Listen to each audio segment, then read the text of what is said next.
Les Bleus, chambrés par les Irlandais sur l'Argentine et Messi, la Pulga, justement sauveur de l'Albi Céleste cette nuit, et Neymar qui tacle la Ligue 1, c'est le programme du journal du foot numéro 1367.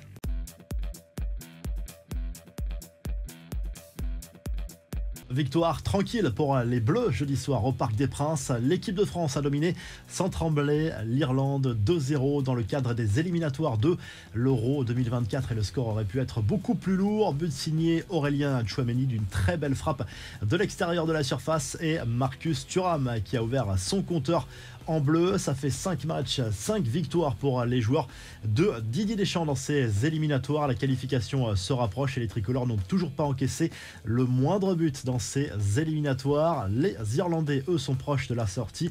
Leurs supporters ont chambré l'équipe de France en tribune au Parc des Princes en rappelant la dernière finale de Coupe du Monde face à l'Argentine, en scandant Argentina, Argentina, Messi, Messi, et en déballant notamment un maillot de la star de l'Albi Céleste dans le parquage visiteur. Cette bonne guerre pour les Irlandais qui, on le rappelle, ont un passif avec l'équipe de France. On se souvient notamment de la fameuse main de Thierry Henry. Après le PSG, Neymar fracasse la Ligue 1, interrogé sur le niveau du championnat saoudien. En conférence de presse avant le match de la Seleção, la nuit prochaine contre la Bolivie, le Brésilien a défendu son nouveau championnat. Le foot n'est plus le même là-bas, le ballon est rond. Comme partout, vu les grands noms qui composent cette ligue, c'est possible que ce championnat soit meilleur que la Ligue 1, a lâché l'ancien parisien. Côté intégration, Neymar n'a pas l'air de vouloir faire beaucoup plus d'efforts, mais il assume. Je ne parle pas arabe, mais après 5-6 ans en France, mon français était nul, ça ne sera pas différent, a poursuivi le nouveau joueur d'Al Hilal. Décidément, on ne le changera pas. On passe aux infos en bref. Lionel Messi encore et toujours sauveur de l'Argentine. C'est lui qui a offert la victoire à l'Albi Céleste cette nuit contre l'Équateur d'un sublime coup franc en fin de match. Victoire 1-0 des Argentins dans le cadre des qualifications pour la Coupe du Monde 2026. Messi a égalé au passage le record de buts de son ami Luis Suarez en éliminatoire de la zone Am Sud. Prochain match mardi à La Paz face à la Bolivie pour les Argentins.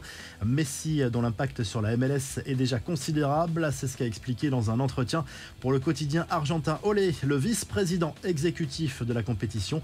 Les audiences explosent quand Messi est sur le terrain. Les prix des billets s'envolent à chaque match de l'Argentin.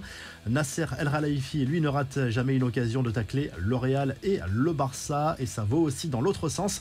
Le président du PSG en a remis une couche sur le projet défendu par les deux cadors espagnols. La Super League, personne ne veut y participer. Nous ne nous soucions pas de ce qu'ils font. Ils sont dehors. Avant, il y avait 3 équipes. Maintenant, il y en a 2 à lâcher le boss du club parisien.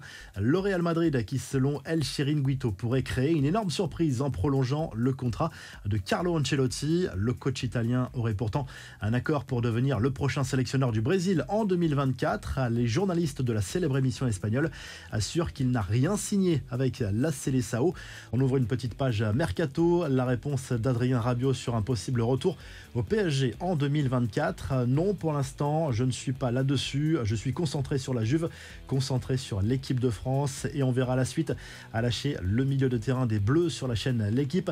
À Lyon, on cherche toujours le successeur de Laurent Blanc qui pourtant est toujours en poste. Oliver Glasner, passé par Wolfsburg et Francfort, fait partie des favoris. L'Espagnol Julen Lopetegui est également un profil qui intéresse les dirigeants lyonnais.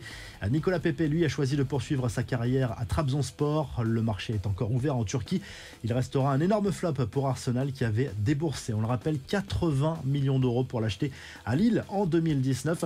Enfin, cette scène insolite à l'issue du premier match de Thierry Henry sur le banc de l'équipe de France Espoir. Les Bleuets, qui se sont imposés 4-1 contre le Danemark en amical, ont pu mesurer l'immense cote de popularité de leur coach. Après le match, des joueurs danois sont venus demander des photos à l'ancien attaquant des Bleus, un peu surpris mais amusé.